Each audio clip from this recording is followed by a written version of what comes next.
بسم اللہ الرحمن الرحیم۔ السلام علیکم ورحمۃ اللہ وبرکاتہ۔ ناظرین، گزشتہ قسط میں ہم نے حضرت ادریس علیہ السلام کے آسمان پر اٹھائے جانے کی بات ذکر کی تھی۔ آج ہم بتائیں گے کہ یہ بات کس حد تک درست ہے۔ ابن نجیع مجاہد علیہ الرحمہ سے روایت کرتے ہیں کہ حضرت ادریس علیہ السلام کو آسمانوں پر حضرت عیسیٰ علیہ السلام کی طرح اٹھایا گیا، لیکن ان کی موت واقع نہیں ہوئی۔ البتہ اگر یہ مراد ہو کہ ابھی تک زمین میں ان کا وصال نہیں ہوا تو یہ بات محل نظر ہے، اور اگر یہ مراد لیا جائے کہ آسمانوں پر زندہ اٹھا لیے جانے کے بعد ان کی روح قبض کی گئی تو پھر حضرت کعب رضی اللہ عنہ کی روایت کردہ حدیث سے کوئی تعارض اور منافات نہیں ہے۔ عوفی حضرت ابن عباس رضی اللہ عنہما سے روایت کرتے ہیں کہ آپ کو چھٹے آسمان پر اٹھایا گیا اور وہیں آپ کا وصال ہوا۔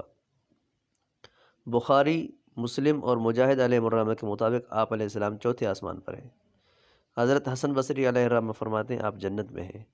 بعض نے یہ بھی کہا کہ حضرت ادریس علیہ السلام اپنے والد یرد بن مہلائیل کی زندگی میں ہی آسمان پہ اٹھا لیے گئے۔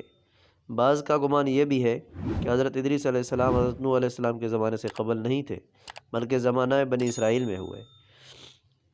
امام بخاری علیہ الرحمہ نے حضرت عبداللہ بن مسعود اور ابن عباس رضی اللہ عنہما سے روایت کیا ہے کہ حضرت ادریس علیہ السلام ہی حضرت الیاس علیہ السلام ہیں۔ امام زہری علیہ الرحمہ نے حضرت انس رضی اللہ عنہ سے روایت کیا ہے کہ شب معراج صاحب معراج حضور صلی اللہ علیہ وسلم جب حضرت ادریس علیہ السلام کے پاس سے گزرے تو حضرت ادریس علیہ السلام نے مرحبا بالاخ الصالح، مرحبا بالنبی الصالح، خوش آمدید صالح بھائی اور صالح نبی کے کلمات سے آپ صلی اللہ علیہ وسلم کا استقبال کیا۔ حضرت ابراہیم و آدم علیہ السلام کی طرح مرحبا بالنبی الصالح والابن الصالح، خوش آمدید نبی صالح اور بیٹے صالح کہہ کر استقبال نہیں کیا۔ اگر یہ حضرت نوح علیہ السلام سے پہلے ہوتے تو حضور صلی اللہ علیہ وسلم کا نسب ملتا اور یہ بھی وہی کلمات استعمال کرتے جو حضرت آدم و ابراہیم علیہ السلام نے استعمال فرمائے۔ اس کا جواب یہ دیا گیا ہے کہ بعض اوقات راوی کا حافظہ جید نہیں ہوتا، اس بنا پر یہ دلیل صحیح نہیں۔ اگر اسے درست تسلیم بھی کر لیا جائے تب بھی یہ مراد ہے کہ حضرت ادریس علیہ السلام نے عجز اور انکساری کی بنا پر لفظ اخ استعمال کیا تھا۔ سرور دو عالم صلی اللہ علیہ وسلم کے لیے بیٹے کا لفظ استعمال کرنا اور اپنے آپ کو مقام ابوت پر لے جانا آپ نے مناسب نہ جانا، جبکہ حضرت آدم اور ابراہیم علیہ السلام جلیل القدر پیغمبر ہیں۔